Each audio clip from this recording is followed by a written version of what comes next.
It's Tuesday, May 26th. It's from the top of Cannon Mountain. It's kind of a strange day. This is usually a very busy peak. There's a tramway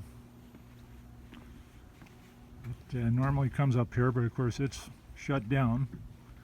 It tends to bring hordes of tourists right up here to the peak. And there's several different trails that come up here. But as you can see, a couple of people just had lunch with, but they just took off. Only passed two people on the way up. Not much happening. It's a warm day, probably 70 degrees up here and 80 or 85 back down in the valley where I'm headed, so it was a sweat fest getting up here. The Route 93 through the notch there has very little traffic.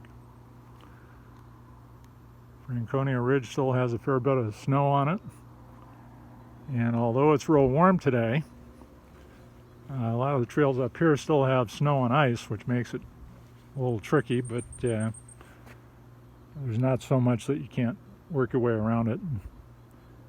Once I get down about 700 feet, it'll be